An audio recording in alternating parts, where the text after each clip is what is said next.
Welcome to today's class, everybody. I'm very happy to be part of Hotmart Masters, this giant event that is meant to teach you and inspire you to sell more.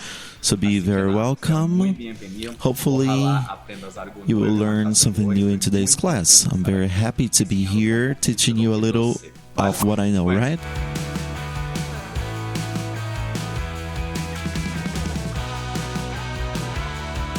Do you know what a sales page is? It is the window of your digital business. It's the page where you will talk about your product and guide your clients to the sale. After many tests, failures, and successes, it was possible to extract data to understand what pages that sell the most have in common. And in short, what was discovered is that by answering those 6 questions, we'll have a page that will sell on its own. Is that what you want? Comment down here, okay?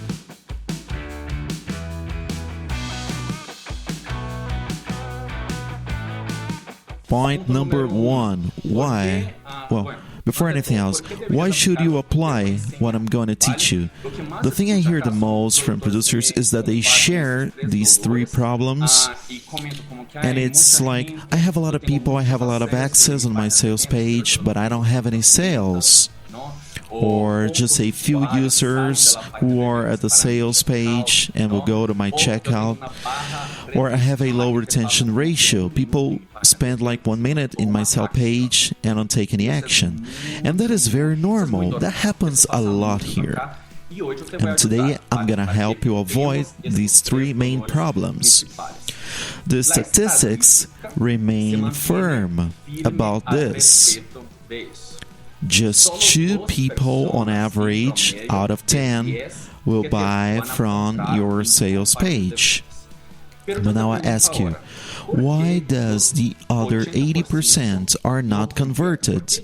Why do they leave the page? And another thing that is very important, why was there enough information for those 2? Why did they buy it? We can estimate some common barriers that stop users from making decisions. And for that, we have to combine those 6 questions. If we answer all of them, we can have a sales page that sells on its own. In other words, they won't need anything other than asking questions or talking to you or taking 2 more days to think, because the offer will be irresistible. And that has a lot to do with the structure of your sales page. But also, it's very important that you have a good persuasive writing. And how is it possible to have that persuasive writing with a good investigation of your ideal client, all right?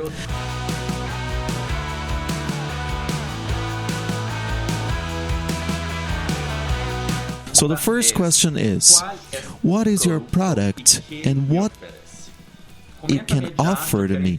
Tell me now, I want to understand. What is your product? There's all that story that a good product is explained in a minimum possible time. That is a good exercise, but well, I know it seems obvious. But to explain to people what your product or service does can be a very complex task, depending on your niche. During times when technology is changing paradigms of different markets, explaining to consumers something that is really new is not easy. How can you explain Facebook to your grandfather, for example? Or how would you explain Uber 15 years ago? It is impossible, right? Well, I'm telling you that because we need to make exercises in order to become more concise. At the end, the only thing that is left, the only person who loves to know about your product and won't get tired of reading tons and tons of lines is you. Nobody else is interested. People just want solutions. People want transformations, and that would be great. But well, how should I go on knowing all of what I said? In these cases, a good advice here is to sell the problem that your product solves and not what the product does. I don't know if it makes sense. The more tangible it is, the more difficult it will be to close that purchase, as we have said before, right? So here we'll focus always on the transformation that your product can do.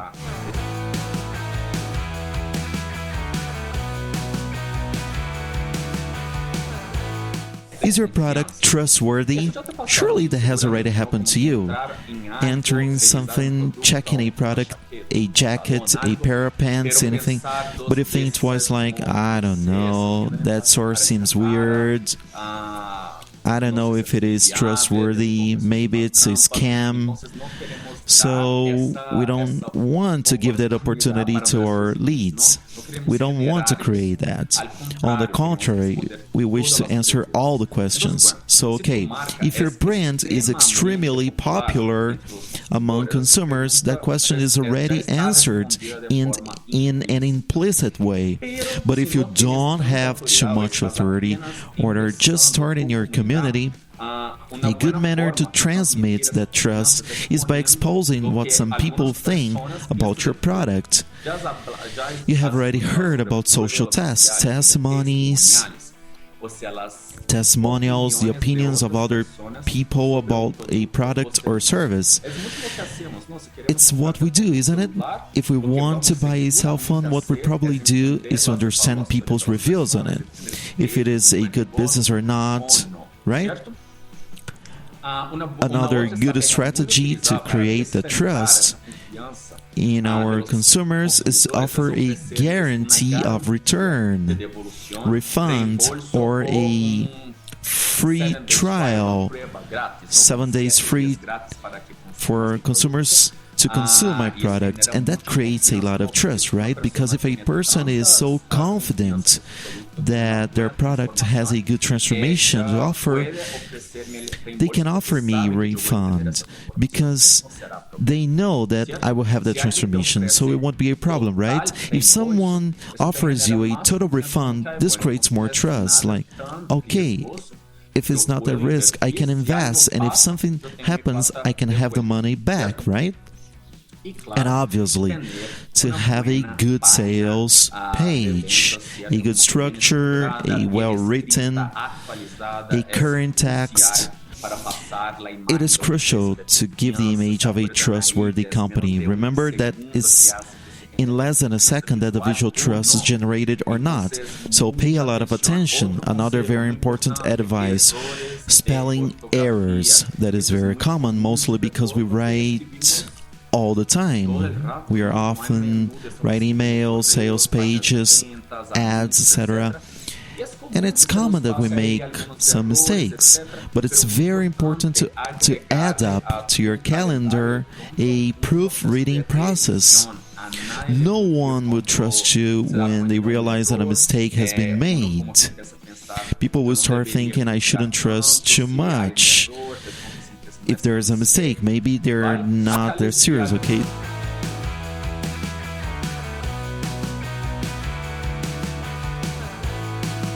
So let's go to the third question, that is, what transformation will I have if I buy this product?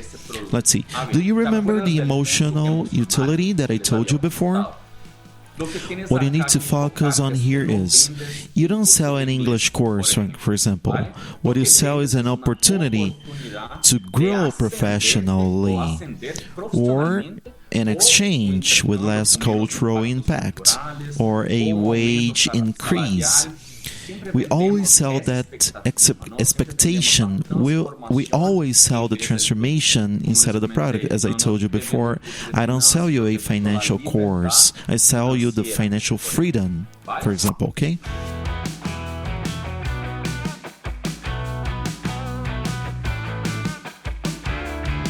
Is this product right for me? Well, let's suppose that...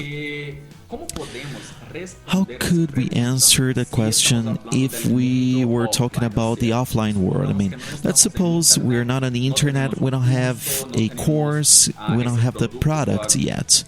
Let's suppose I want a pair of shoes. I need some new shoes, the ones I have are ripped. I need some shoes. How do I understand that those shoes are right for me?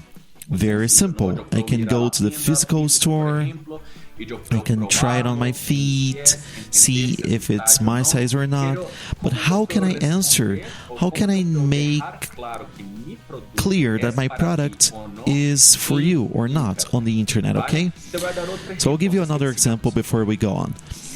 If you're buying a table lamp for your room, the measurements are essentials, right? Not just the height or width.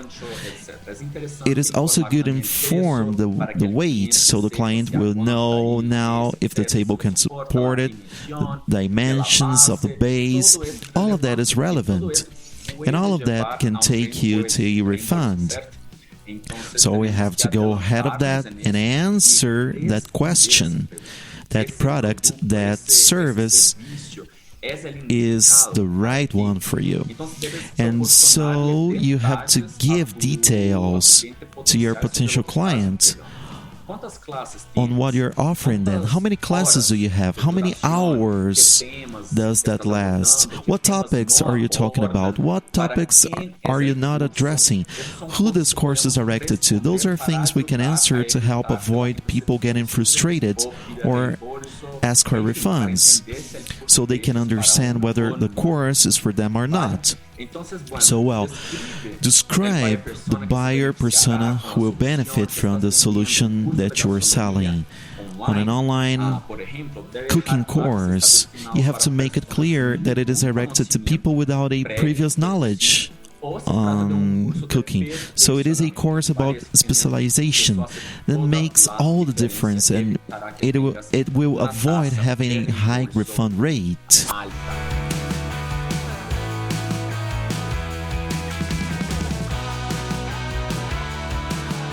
Penultimate question that we have: do I buy it now or do I leave it for later? A lot of people ask that when we are about to buy courses or things, a pair of shoes, something for the house. We always should have that conscious decision of, should I buy it now? Do I really need it? Perhaps I'll think about it for 2 more days. We need to avoid it, and here it is how to avoid it, okay? But I wish to know more about you. How would you answer that question on your sales page? How can I generate that urgency for you to buy it now and not in 2 days? This is what I will teach you. It is very, very simple. We can answer by having specific prices for each plan, making it clear the advantages of payment, especially the local payment.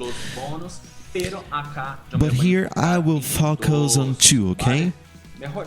And even better, here I will focus on bonus, benefits, anchoring effect. Because at the end, I should buy the product right now. And if they can decide this later, ask their partner, maybe analyze their bank account to see if they can do this sort of investment. How can we avoid that? This is the same story. I don't know if this story will connect with you, but in Brazil it's very famous. You have the story of a kid that asks his mom to buy him candy on the market, and the mom answers, when we return, we'll buy it. But the return never comes, right? I'm waiting until my mom goes back to the market to buy me my chocolate, but that doesn't happen. But that is exactly what we have to avoid. You have to create reasons for that person to complete the purchase. A lot of businesses are doing it. I don't know if you know, for example, booking our hotel rooms. They're always like 40 other people are looking for the same room. And that creates fear, right? It is one of the characteristics of the reptilian brain. I don't want to have the fear of losing that great opportunity. What do? Do I have to buy it right now? If not, somebody else will book it. I want to have a hotel room and nobody wants more trouble. So that generates faster decision making. For example, another example is when we want to travel, we are on vacation, we're looking for prices, checking airline tickets, but Have you realized that we're looking at the tickets without a warning of these are the last 2 seats or last seat available? That is also for you to make a faster decision. So we can do it in different ways. For example, the checkout viewer of Hotmart, we have a clock that is like a countdown, 10, 8 minutes. The person has 4 minutes to make a decision. But there are different manners to do it in other ways. So here I also show the bonuses, the benefits, and the anchoring effect. I want to start with the last one, the anchoring effect. What is it? It is when I have a product which is more expensive, I could sell it for a higher price, but on that week I am selling that with a 40% discount. It is what many people see on pages, for example.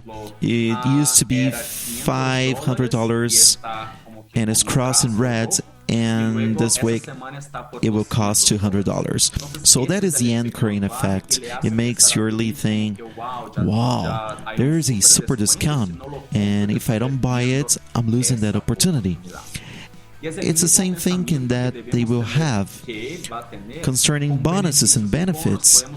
We can offer, if you buy it now, I'll give you a series of bonuses, the access for an exclusive group in Facebook, for example, that exclusive ebook that will help you, 10 advices for you to solve your doubts or for you to learn savings. And if you buy it now, you have these 3 bonuses or benefits, etc. That will encourage people to make decisions faster, or even if that price will only be available for a specific time, that also generates a faster decision.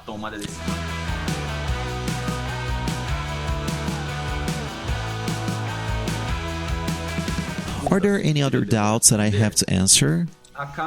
Here, many people come with a page, one that is already ready and have done the investigation on the buyer persona, the connections, the projection of expectations, where they will get with that course. I'm going to make the credential of producers. I'm going to make my offers for who the product is or for who it isn't, the description of my product. But suddenly there is an inconvenience, some objection that you haven't realized for the structure of your sales page. And that makes your leads stick to their doubts. That makes them not to make the decision. They're like, everything looks great, the headline looks great, the benefits, the description actually fits the product that I need, and it is an affordable price. But I have other questions that I would like to check with you before making the purchase, all right? And it's exactly for that we need to answer other questions or give the opportunity so they can get rid of those doubts and don't quit the page. Because if they quit your page, they can get cold, and that's not what you want. Getting warm means that your lead is getting very close to the purchase or to the conversion, and getting cold means they need more incentives to finish the purchase. So if your lead is on your sales page, they have liked everything there, they only have 1 or 2 questions. It's very important to be there to answer them and guarantee the purchase. But how can we answer that question? Let me know in the comments how you would answer today that question on your sales page. I wish to know what other doubts your lead has. It is very, very simple. Actually, you can choose. There are a lot of options, okay? You can choose an online form, an email address, a contact, or Skype, Google Meet. There are other available models. Of course, it doesn't work if you're showing information that you have. If you don't answer to each of the messages, it's useless to have WhatsApp there or a chat bot for those who are more advanced if nobody is there to answer. How many times have you tried getting in contact with someone on a page and nobody answered? That generates a negative sensation related to the brand. If I was so important for them, they would answer. And that is what gives a reason for someone to leave the page. So, okay, if the investment allows you to have a chatbot online, but only if you are available, it is a very effective way to solve problems from the users in real time before they give up or get cold. There is another option, which is the FAQ, which are the frequently asked questions, and from here we can do a survey about what the main questions or objections are. For those who don't know, the objections are the reasons for them not to buy from you. The price is an objection. It's too expensive. I can't do that investment. Or the time. I don't have the time for a 4-month course. I would buy it if it was 1 month long. So we have to analyze those objections to answer them in the best way possible in the FAQ or in our lives when we're doing the sales pitch. A very important thing is that there are people who are afraid, who hide the number. There are a lot of large businesses who do that, who hide the contact number, who hide the email, afraid of having a lot of tickets, a lot of calls, a lot of emails, and they wouldn't be able to manage these with their team. I don't understand that. That is why it is a decision that you have to make. Do I have the time if I am a podologist? If I don't have a team, do I have the team to answer all the messages? If I don't, it is better that I don't show any type of contact. But I guarantee you that it helps you close and finish purchases. So it is important to take it on account. Okay? Well, I have a message for everyone here. I would like to know if you have answers for all the questions. I would love to understand if you got an answer or what results you have after incorporating a structure to the sales page. Check out if you look and answer in a simple and direct way all questions we showed you here, and make all the necessary changes, and you will certainly increase your conversion. And also, I'll take the opportunity to ask for other ways to optimize your sales page. Things you should do or not. Surely your clients will feel much safer to proceed with the checkout. I hope you have learned something today. I love to share my knowledge with you today. I would love to know if you learned something new. Just let me know here in the comments. I'm very thankful for the opportunity that I was given here on Hotmart, that I have here with Masters to help you. Good sales and good luck with your sales page. Bye-bye.